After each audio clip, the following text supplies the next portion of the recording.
Nagulat ako.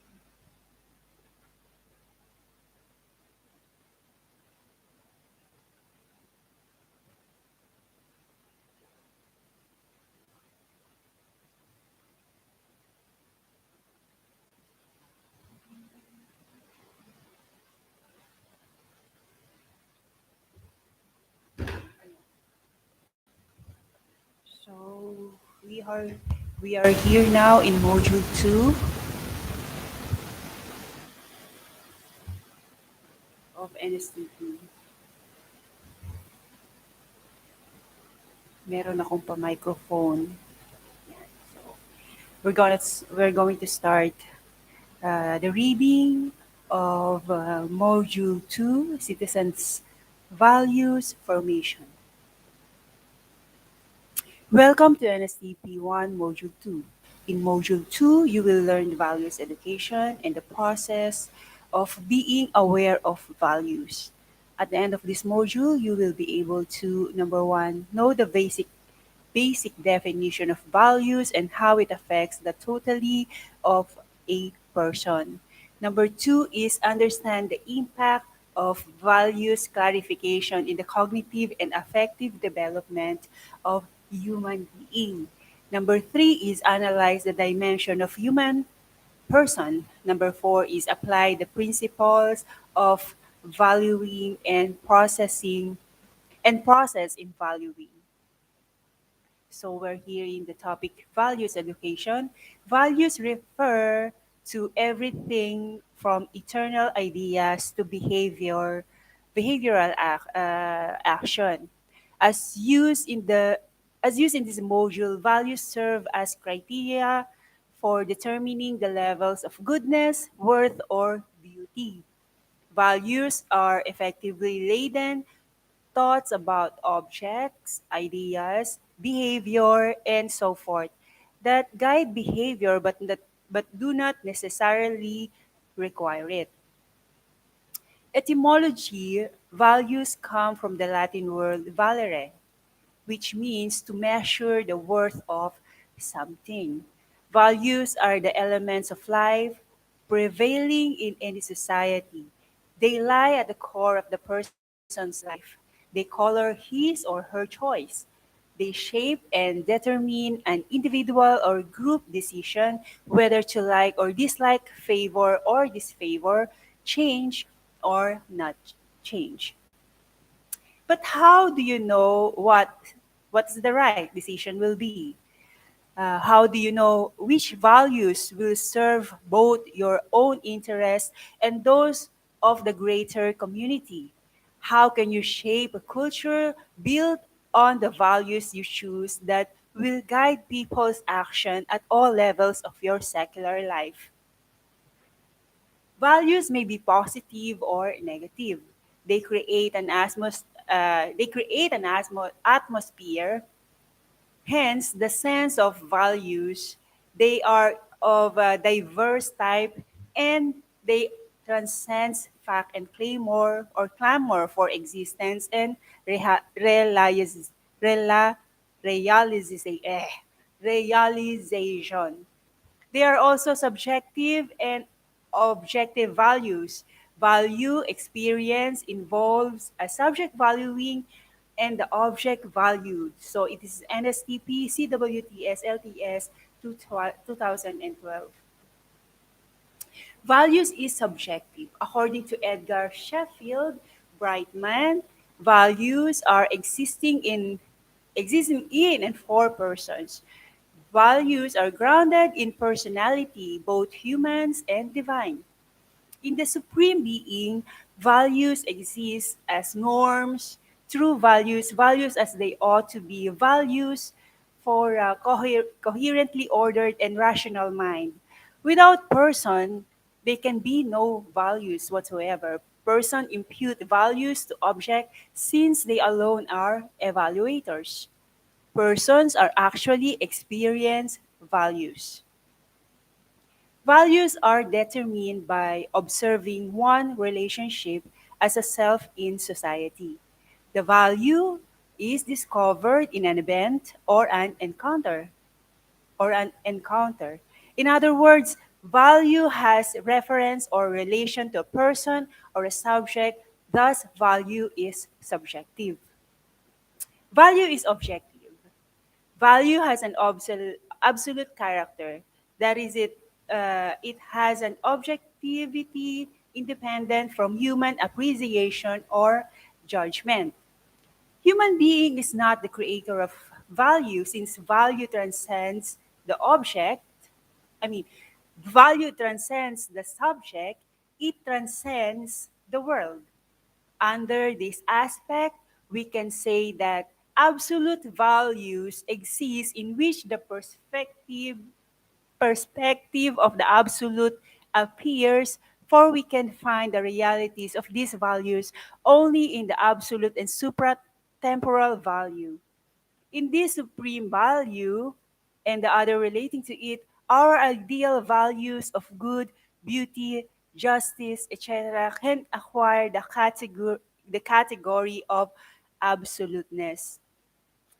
If values are unanchored and unpatterned, they would be present in one time, not present another time, or in constant turbulence or rearrangement. If a man's values are characterized by any this condition, these choices would be unpredictable. Most choices a man makes can be predicted by any who knows this man. Those making this prediction will say that they understand his inclinations. And those safe predictions are possible because the inclination is understood. The presence of the meaning inclination also makes possible the belief that values are organized into syntax or understanding values by since 1980. The values clarification approach. All of us, young and old, often become confused about our values. Yet today, we are confronted by many choices than in previous generations. We are surrounded by bewildering array of alternatives. Modern society has made us less provincial and more sophisticated, but the complexity of these times has made the act of choosing infinitely more difficult. Traditionally, our values have been formed and influenced in a variety of ways. These include inculcation. There are numerous ways that our parents, teachers, religious institutions, workplaces, and societies attempt to insist their values to form and influence ours. By explanation, moralizing, rules, rewards, punishing, slogans, symbols, and many other methods from birth to death. The world around us try to pass on and perpetuate its values. All this is appropriate and inevitable. Civilization has learned a great deal over the millennia about how to create a social order in which people can live peaceably together, secure in their person and property, respectful to one another liberty, working cooperatively for the common good, although people often do not live up to those ideals.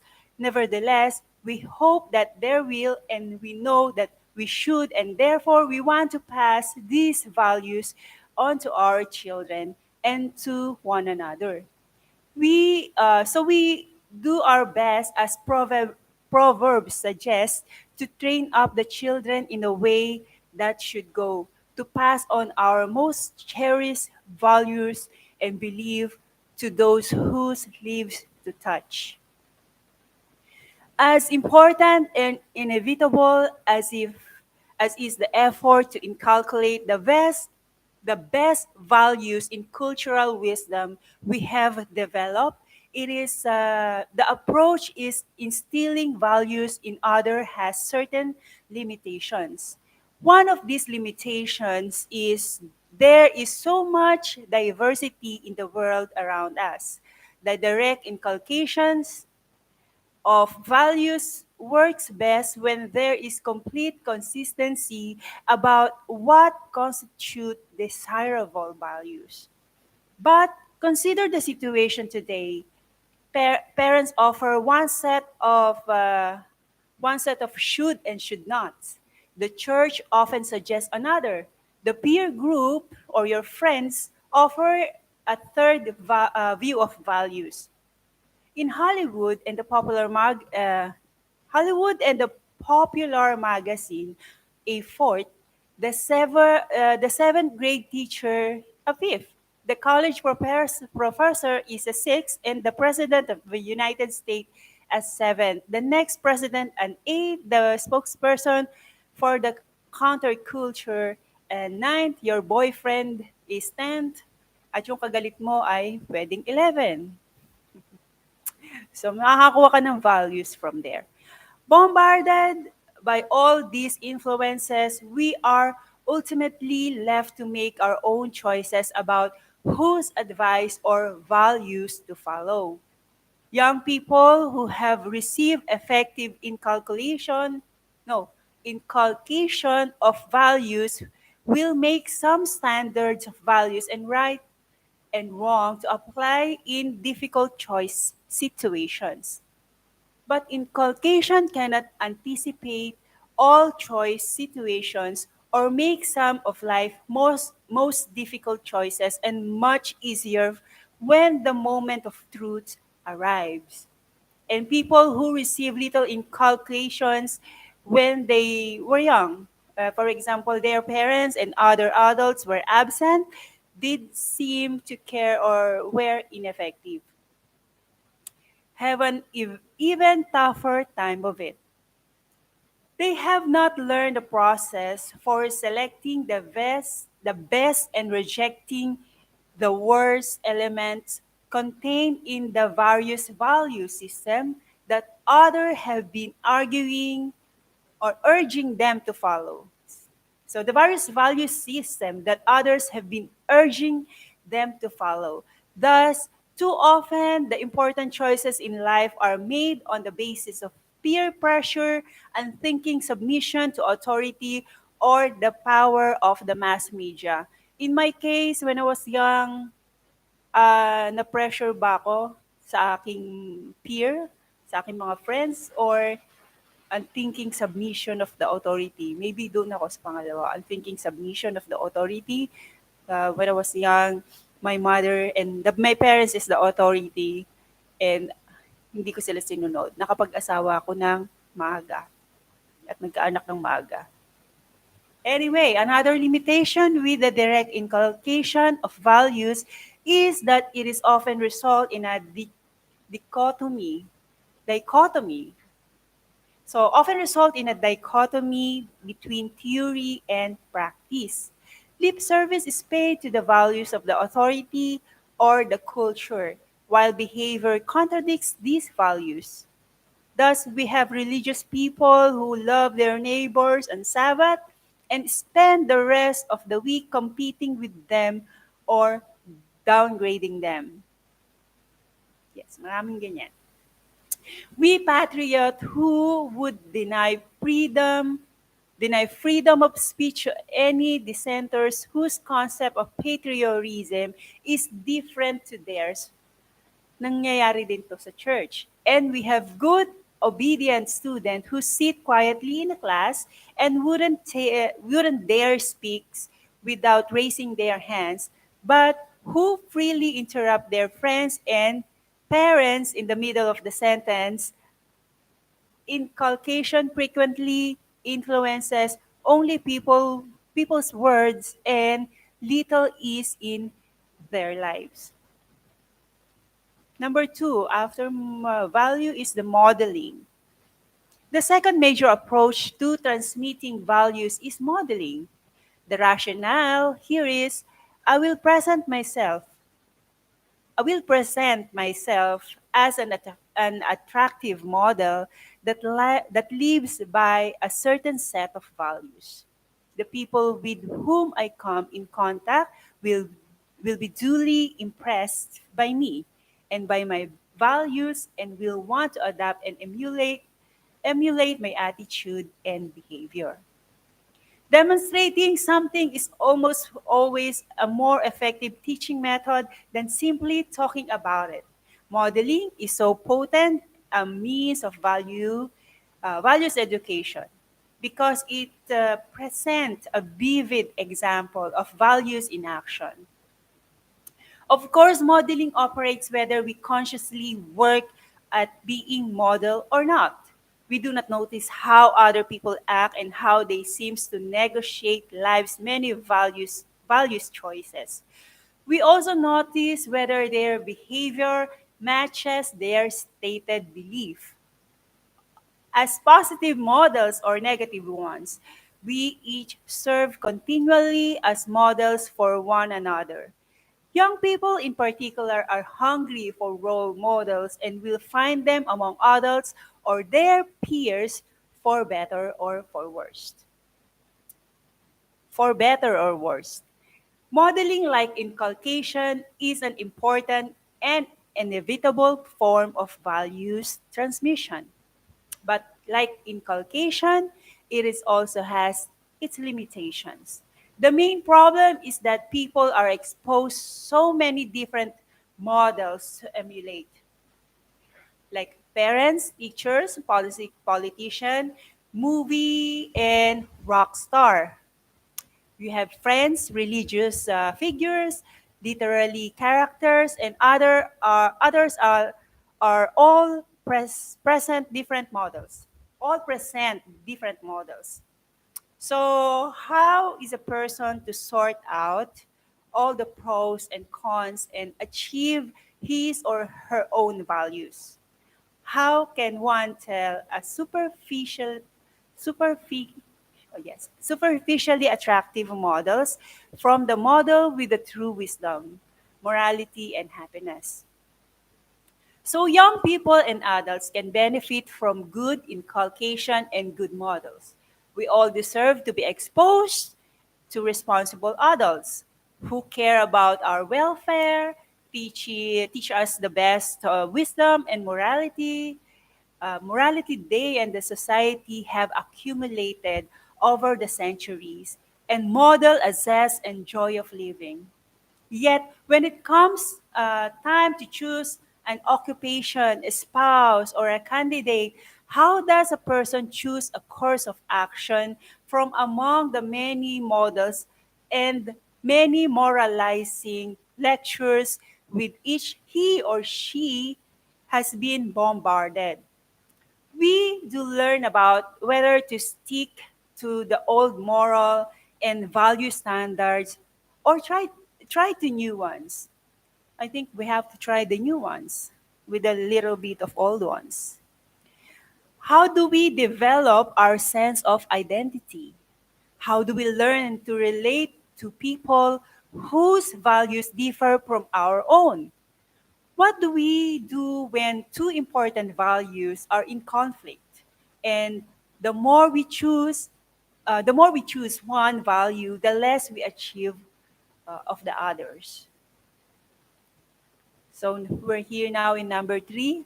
There's a lot of thing that is going on in my mind. Nasa church, nasa bahay, nasa mga kaibigan, yung mga values nila, nakukuha ko. Sana may nakuha rin silang values.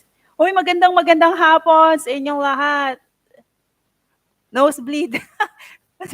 Naka, sabi ko, pasensya na kayo at hindi ko kayo mas mababasa kasi nagaano ko, tag dito. Hmm, hindi ako marunong maglagay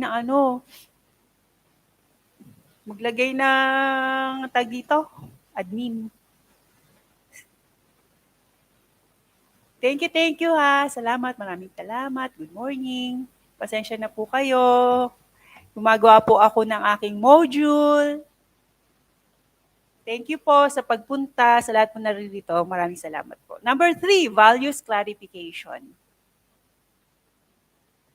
The values clarification approach tried to help people answer this question and build their own value system.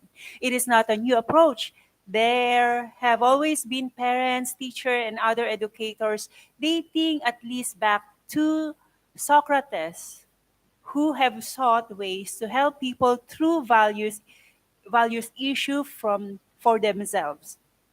They have done this in many ways by asking good questions, being a good listener, encouraging self knowledge, and demonstrating trust in the seeker's ability to find the answer. The values clarification approach of 2009. The value clarification approach has started primarily from humanistic psychology and the humanistic education movement, which is used as a basis to implement the ideas and theories of some famous psychologists and behaviorists like Carl Rogers, Abraham Maslow, and many others. The main objectives are to help students use both rational thinking and emotional to analyze personal behavior patterns and to clarify and put their values in action. This is why many believe that valuing is a process of self-actualization involving the sub-process of choosing from several alternatives, which reflects on consequences such as pricing, affirming, and acting upon one's choice are observed. The values clarification approach relies on an internal cognitive and affective decision making process to decide which values are positive and negative. It is therefore individualistic rather than social process of values education. If a person is allowed that opportunity of being free to be his or her true self, he or she makes choices and decisions affected by the internal process of willing, feeling, thinking, and intending. It is assumed that through self awareness, the person enters situations already pointed or set in a certain directions. As the individual develops, the making of choices will more than be based conscious, self-determined, self-determined thought and feelings. It is advocated that the making of choices as a free being is a preliminary step in the creation of values. NSTP, CWTS, LTS of 2012. Now we are here in Foundations of Values Education. NSCP CWTS LTS 2012. Values education is life itself. It is the search for the human good. It is not perspective, as values cannot be imposed. It is descriptive as it attempts to present no to attempt to present a desirable value system on the basis of an understanding of the human person.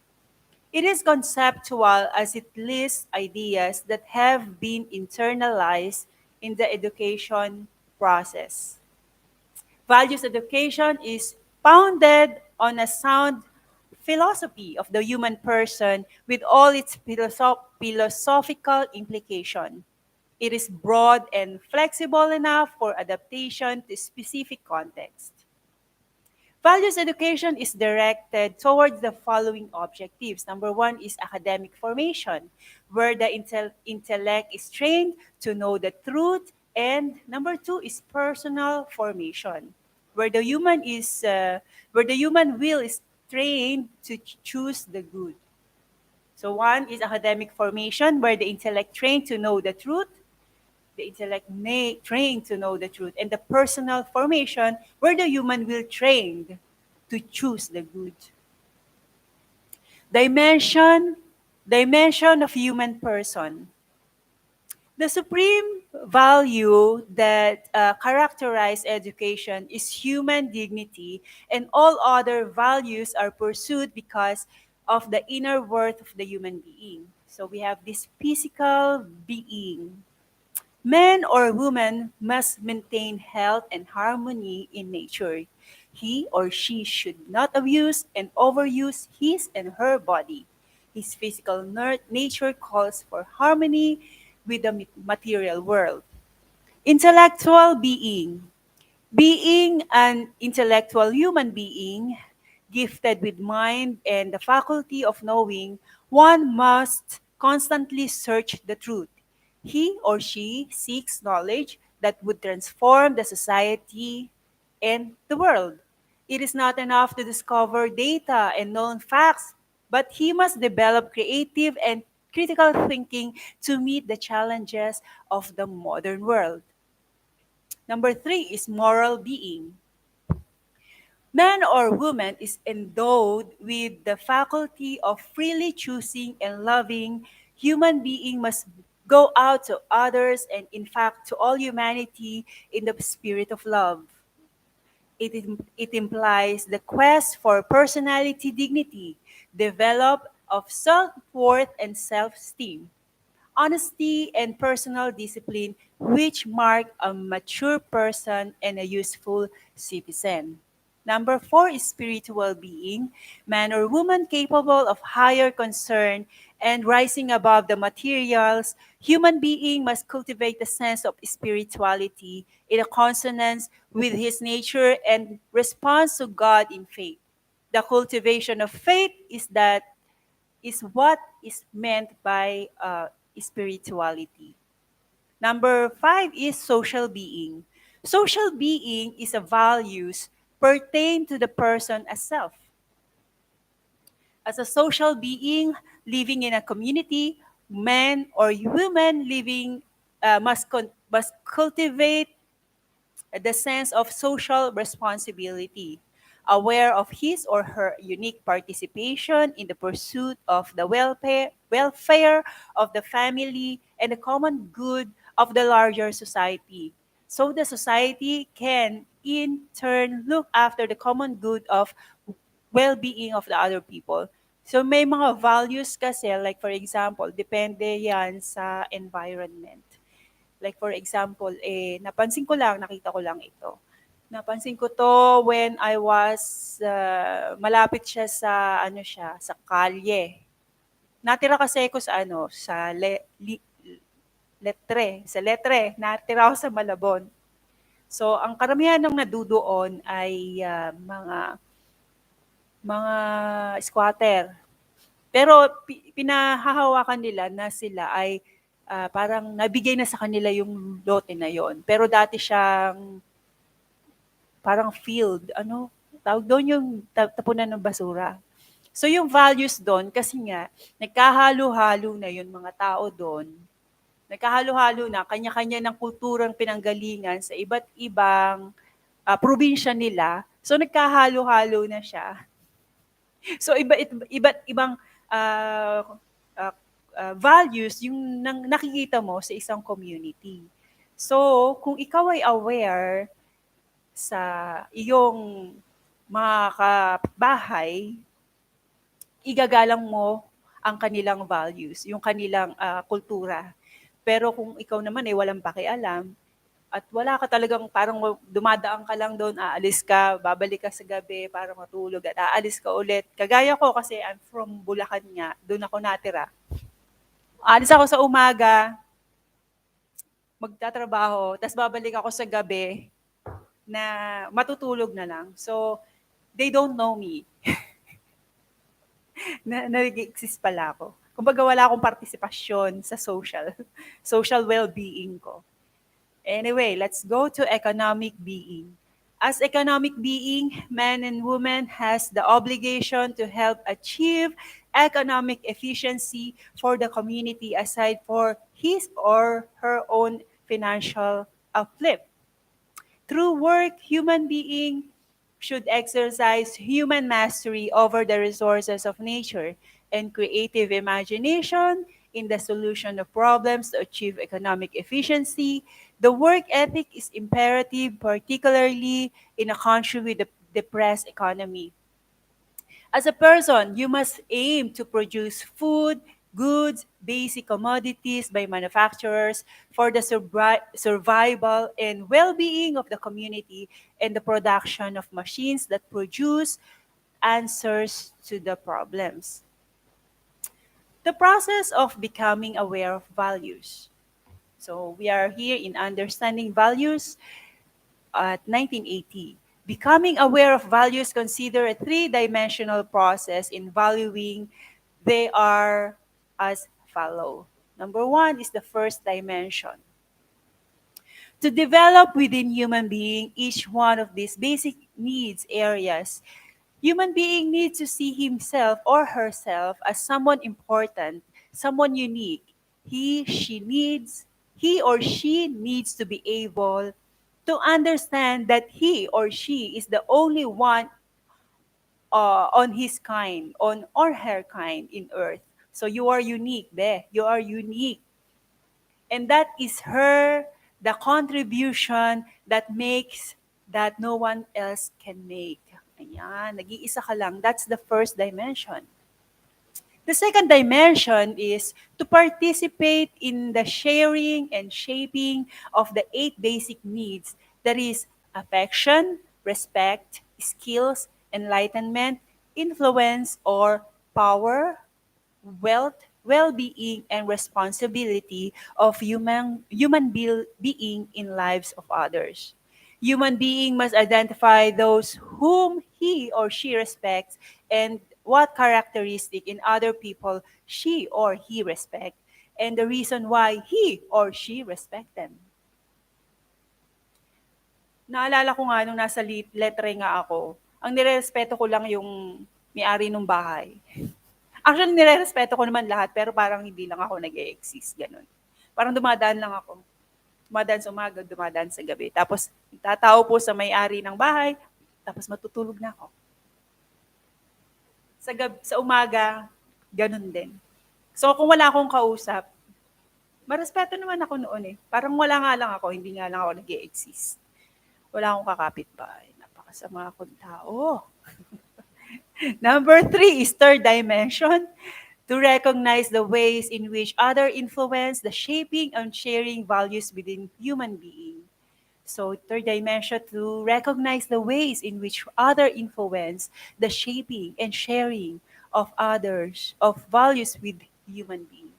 Human being must recognize those who have a respect for him or her and the methods by which respect has been shown, human being must see the ways in which he or she has been honored or admired or recognized as a unique person. So kung maging ano raw tayo, maging influencer daw tayo sa iba. Maging influencer tayo. Principles of valuing. The process of becoming aware of values contains 5 basic principles. Number 1, enhancement and deprivation. Human being status regarding the fulfillment of the basic needs is in constant state of flux. At one point in time, a person may be deprived in one area while at the same moment the person may be enhanced in another. It is therefore significant to identify the particular value area or value areas with which one is concerned at the moment and to understand the status of need fulfillment within each of the value categories. Human being always moving in diversion of greater and greater enhancement toward to full potential realization. So ano ba yung enhancement mo and your deprivation? Yung enhancement ko, ay wag na yung enhancement ko, yung deprivation na lang. Deprivation, wala si Papa. Babaw ng deprivation. Walang Papa, malayo. Number 2 is base and scope. What values does human beings seek and what techniques and values is a person using to achieve the values the person seeks? Ang daming values. Again, what values does human beings seek and what techniques and values is a person using to achieve the values a person seeks? For example, A working student may work as a gasoline boy in order to earn some money. His base value is wealth. However, his intentions are to use the money he is earning in order to study. His base value is wealth. So the base value is wealth. And the scope value is enlightenment to have this study, to study. It is very important to identify the scope value than the base value. Pilipino kasi, base value, for only in this way can we address ourselves to the underlying causes and basic needs rather than the surface symptoms concentrating on the scope needs rather than the base needs. Human being can apply the three-dimensional process by asking the following question: what can human being do to help him or himself or herself to be enhanced? Secondly, what can others do to help a person be enhanced? And thirdly, how can a man recognize the way in which others are enhanced or can become more enhanced? Like for example, so may base and scope ay sa aking katatayuan ngayong mga panahon na ito, ay nakatapos ng aking anak sa pag-aaral. So ang majority, ang priority ko na ngayon ay tapos na. Dati kasi nag-abroad ako para makapag-aral yung anak ko at magkaroon ng bahay. Yun yung una kong priority, magkaroon ako ng nitong mga bagay na ito. Ngayon ay tapos na nga, pareho ng tapos. Ito naman yung aking gustong matapos, itong ma-enhance ko yung akin namang sarili. So, after naman yung mga iyon, ako'y na ngayon nagtatrabaho para naman ma-enhance ang aking sarili. Secondly, what can others do to help a person to be enhanced? So, that's the second. My employer is helping me to to na makapag-aral ako. And thirdly, how can men recognize the ways in which others are enhanced or can become more enhanced? Marami kong mga kaibigan, ito yung third, no?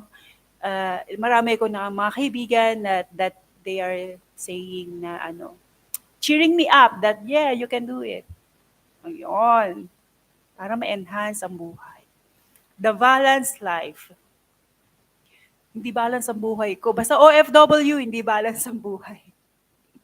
The valuing process requires a balance of all 8 basic values, needs, or else it will result to imbalance.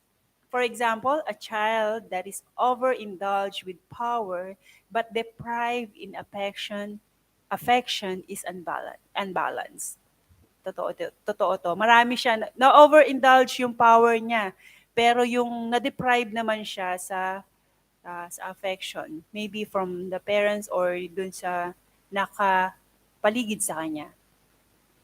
As the child progresses toward maturity, toward adulthood, or all value categories needs to be continuously enhanced and the needs in return to assume greater responsibility for enhancement in all 8 categories of basic needs towards others. In this way, the valuing process is conducive. Valuing process is conducive to a balanced life, one that is continuously moving toward greater and greater personal responsibility in cooperation action. Number 4 is democratic goal. Each human being has the responsibility to the whole humanity. Democracy is wide sharing of affection and respect, of skills and enlightenment, of wealth and well-being, and an influence and responsibility. The democratic goal of the valuing process simply that the wide sharing of power is only one of the 8 basic important dimensions of the democratic process. Number 5 is shaping and sharing. Values are continuously being shaped and reshaped, adapted, corrected, and adjusted. So, pagka naka-fix ka, hindi ka shape. So, values are being shaped and reshaped. Skills is maintained through practice. Totoo to, skills is maintained through practice. Enlightenment is never fully attained. It has been said that there is a thin line between love and hate. Ah, talaga? Talaga ba? It is in this sense that the valuing process is an endless process. The valuing process includes the sharing of values. Each person is linked to his or her fellow human being in many ways.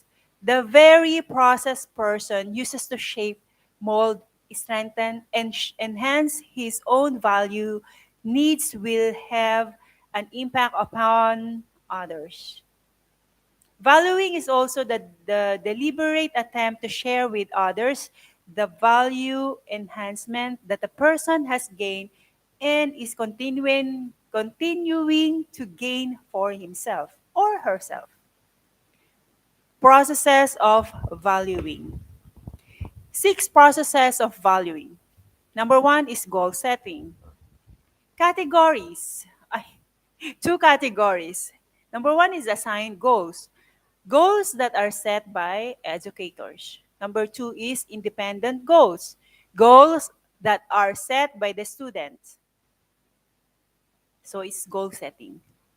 As the student become more attuned to the concept of goal setting, the quantity of assigned goals decreases and the quantity of independent goals increases. Value, as Kimball Young described them, are the combination of the ideas and attitude which give priority or preference to certain goals. These goals or values can take prominent place in the individual's personality. Moreover, when values are established, then action and behavior are set into a priority value system, which is determined by whether or not they are lead toward the desired goals. Goal setting is an extremely important component of valuing since it places the burden and responsibility of learning upon the student rather than upon the educators. The values one set for himself or herself then become needs in the person's life and motivation to work or to strive towards meeting these needs. Number 2 is problem solving. The technique of problem solving are crucial responsibility of the educational process and an integral part of valuing. Problem solving have been 7 components operation. Number BA is clarification goal. Number second is the description of the past trends. Third is the analysis of existing conditions. Ulitin natin yung problem solving. Ang ganda eh. Problem solving, it's a technique of crucial responsibility of the educational process and an integral part of valuing. So this one includes the clarification of goals. Ano ba yung goals mo? The description of the past trends. Number 3 is the analysis of existing conditions. The projection of future development if the condition is not rectified. Number 5 is the invention of alternatives and their scientific appraisal in terms of value enhanced or deprived.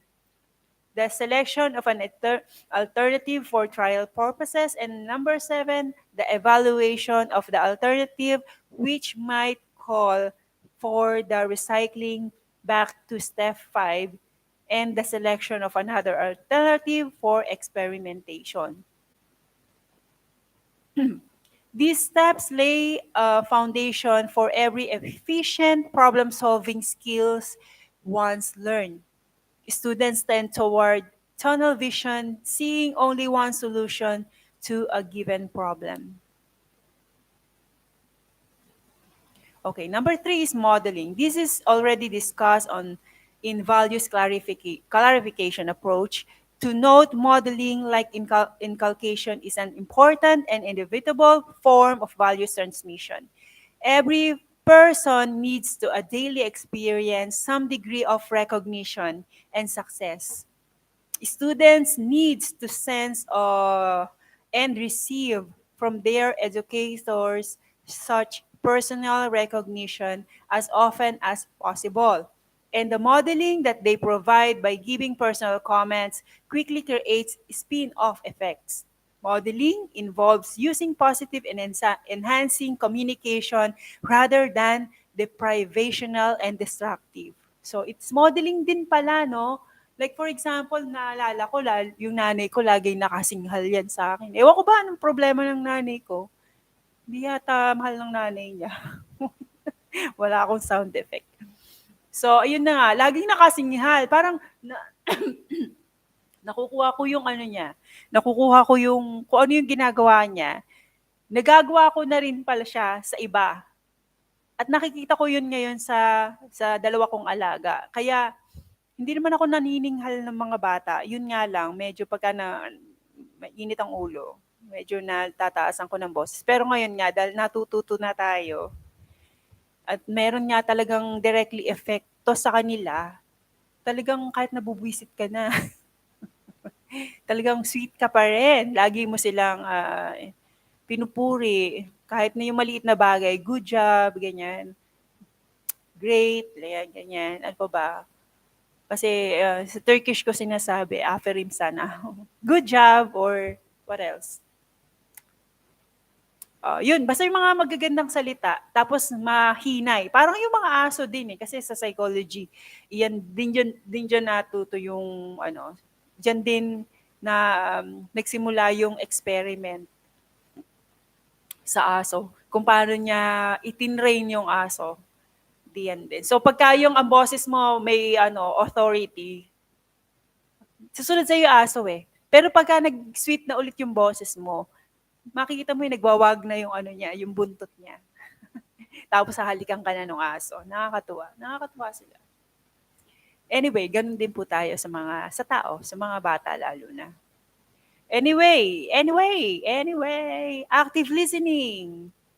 The concept of being aware of where students are and how they see things, often communication goes hand in hand with the active listening. So we have to have the eye contact, truthfulness, sincerity, apathetic listening, honest praise, open-mindedness, and positivity are necessary for active listening. Para bang may sinabi siya sa'yo tapos binigyan mo ng ano, sinabihan mo siya ng good job, pero hindi naman talaga siya yung gumawa. Pero kaya dapat dito meron tayong active listening, makikita titingnan natin talaga kung ano yung kanilang pinapakita or gustong sabihin. Number 5 is decision making. Decision making. That is to help students learn how to make decision after a review of all possible alternatives. It is important that the student recognize that he or she is moving forward, that he or she is accomplishing goals, that he or she is fulfilling the needs of himself or herself and others. Decision-making process is a step in development of the person others toward maturity. So dapat nagde-decide tayo, wag yung ikaw na. Ikaw nang bahala. It is ano kakainin mo? Kahit alin. Dapat meron kayong decision making para ano daw tayo, mag-move forward. Para mabilis, di ba? It is an indication of acceptance of the fact that to realize a goal, it is essential to work toward. The process of decision making relative to valuing help the students to see the way in which he or she is beneficial to himself or herself and others, and thereby gain for him or her greater sense of self-respect and usefulness. Imagine mo, ano kakainin mo? Ikaw nang bahala kahit alin. Tapos hindi mo naman pala gusto, 'di ba? Parang nasaan yung greater sense of self-respect and usefulness dito? Hindi mo naman pala gusto tapos kahit alin, 'di ba? Tapos may ka-date ka, order ka ng spaghetti, yung spaghetti gumagano, no? Tumalsik-talsik na. Kaya pagka may ka-date, wag nang order ng spaghetti.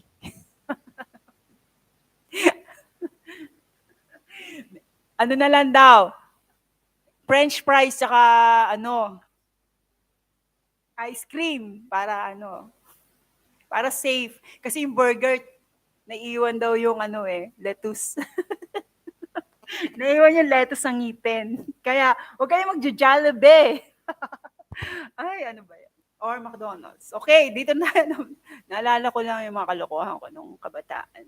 Anyway, number 6, memory appraisal.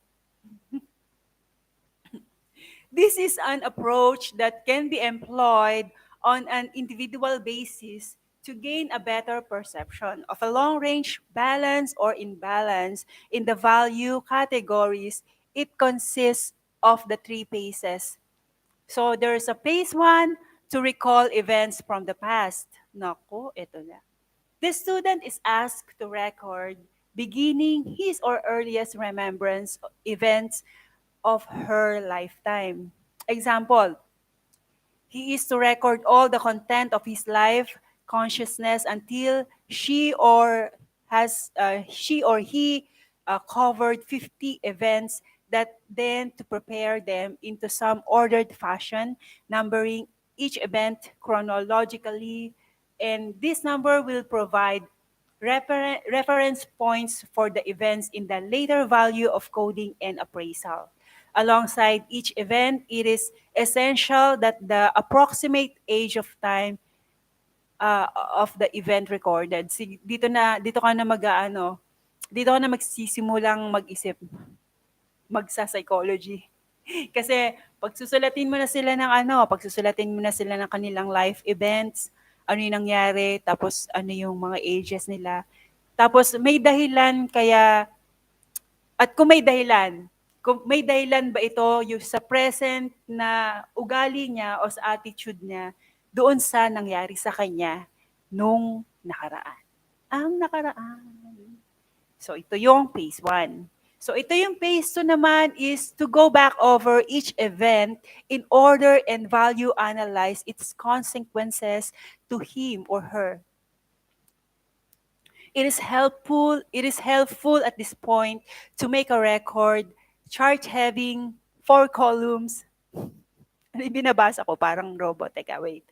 It is helpful at this point to make a record chart having 4 columns across to the top of the page headed as follows. So meron ditong chart. So may makikita ka doon ano yung value categories, ano yung deprivation event numbers, ano yung indulgence or enhancement, ano yung overindulgence, and event numbers. Yung makikita mo yung mga nangyari sa kanila, negative and positive when they was small or nung nakaraan nila. Then, as the student looked at each event that he or she recorded, 1 through 50, he or she writes down in appropriate column the number representative of the event, judging each as either an enhancement or deprivation, or an overindulgence to him or her, or he or she perceive it at the time that it took place. Once he has value analyzed the consequences of each for himself or herself, he or she should then review all 50 events again. This time, from the standpoint of their consequences for any and all other person involved in situation, he or she then asks himself or herself how the occurrences were perceived from the view of point of these people. So, ayun na nga. Yun na nga. Kagaya ng ano sinabi ko, ano yung ano mo, ano yung how the occurrences were perceived from the viewpoint of these people. Number three, phase three is to compare the memory appraisal record he or she has made from his own vantage point with the memory appraisal or events made from the vantage point of the others involved to evaluate in a third record the consequences of himself or herself in light of the new knowledge he now has the other he has of the way other person viewed the situation of time. So yung phase 3, i-compare mo na yung mga nangyari sa kanila, o pwedeng ipabasa mo doon sa mga nangyari sa kanila, di ba? And ipabasa mo sa iba yung nangyari sa kanya, at makikita mo kung ano yung point of view mo sa tao na yon sa pagbabasa doon sa na-record niya nung past niya. Maiintindihan mo siya, kaya pala ganun 'to. Kulang sa pansin kasi hindi pala siya mahal nung mga nasa paligid sa kanya. May mga ganun po. So dito na tayo, ito nagtatapos na po ang ating module. So meron tayong glossary, ang dichotomy. The dichotomy is a division into two parts, groups or classes, especially when these are sharply distinguished or opposed. Flux is the presence of a force field in a specified physical medium or the flow of energy through surface. Emulate, to copy someone's behavior or to try to like someone else because you admire or respect that person. Or I emulate magkumare. Magkumare, I emulate you. Number 3, impute, to lay the responsibility or blame for other falsely or unjustly. Syntax, the arrangement of and relationship among words, phrases, and clauses, forming forming sentence or sentence structures. Tunnel vision is an extremely narrow or prejudice outlook, mindedness. So it's a tunnel vision. If you are having a if you're narrow-minded, you are having a tunnel vision. Zest, spirit, enjoyment, or gusto. Meron din tayong mga references and supplementary materials. This is for National Service Training Program, CWTS, from Kilang Alexander et al. Jim Saiville, Publications, Malabon City, copyright 2012. ISBNs 978-971-0508-754. And then we're having here the Understanding Values by Andres T.D., New Day Publisher, Quezon City, copyright 1980, ISBN 971-10-0069-5. Values Clarification, a Practical Action Directed Workbook, Dr. Sidney B. Simon, author, Leland W. Ho, author, Howard Kirschenbaum, author, Warner Books Incorporated by Hachette Book Group. And New York 2009 ebook edition, ISBN 9780446-565257. Ayan. Maraming salamat po sa mga nakasama ko ngayong araw na ito. Pasensya na po kayo at hindi po ako masyadong tumitingin sa live chat. Magkumare, Road Warrior TV, maraming salamat po. Dynalyn, thank you po. And Sis Lori, Explorera, Sis Basha, Nature's Queen, maraming salamat. Thank you. At yung friend natin, si Galchi, taga Brazil. Si Sis Rampy, maraming salamat. At yung dalawang, si Dadang Metran, tsaka si Mungu Yen na taga Vietnam. Maraming salamat po at hanggang dito na lang po ang aking module. Siguradong papasa na ako kay teacher. Hanggang sa muli po, maraming salamat. Ito ang Chai Monggala. And a module. Thank you, thank you.